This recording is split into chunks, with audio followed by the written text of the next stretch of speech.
అందరికీ నమస్కారం. ఈ సివిఆర్ మెథడ్లో ఈ విత్తనాలు చల్లడం కానీ మొన్న చల్లినట్టుంది.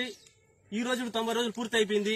కానీ అయినా పైరు బాగానే ఉంది. బాగా సంతోషంగా ఉంది. మాకు ప్రతిరోజు ఒక పండగ లాగా ఒక సంబరం లాగా జరిపినాం. మనము ఇంకా 30 రోజులే ఉంది. అంటే 100, 110, 120 120 రోజుల పంట 30 రోజుల్లో ఊరికొత అయిపోద్ది.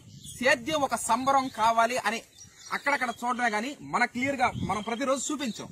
ప్రజలకి మనం చూపించడం జరుగుతా ఉంది. నమస్కారం.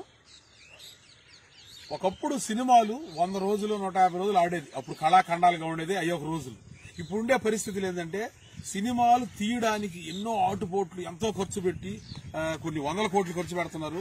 అవి విడుదలైన తర్వాత 100 రోజులు ఆడడం లేదు. తర్వాత ఇంకా లోపల ఆడుతున్నాయి కొన్ని, మరీ అసలు అర్థం కావటం లేదు. అలాగనే ఇప్పుడు రైతుల పరిస్థితి ఏంటంటే నారు చల్లిన తర్వాత అక్కడి నుంచి ఒక 120 రోజులు పైర్లో ఎప్పుడు రావడం చేయడం అన్ని ఆటుపోట్లు ఎదుర్కొని రావడం ముందుకు జరుగుతుంది. మెయిన్ పాయింట్ ఏంటంటే ఇప్పుడు ఉండే రోజుల్లో ఒక సినిమాని 120 రోజుల్లో తీయలేకపోతున్నారు. కానీ రైతు సోదరులు ప్రతి ఒక్కరు కూడా అన్ని ప్రాంతాల్లో ఎన్నో ఆటుపోట్లు ఎదుర్కొని ఒక 120 రోజుల్లో ఒక మంచి పంటలు పండించి సమాజానికి ఆహారంగా వదులుతున్నారు. ఈ విధంగా రైతు సోదరులు ఎంతో పాటుపడుతున్నారు. ఈ విషయాన్ని ప్రతి ఒక్కరూ గుర్తు పెట్టుకొని రైతు సోదరులు అంటే ఇది అని ఆ గౌరవాలు మనం ఇవ్వాల్సిన అవసరం ఉంది.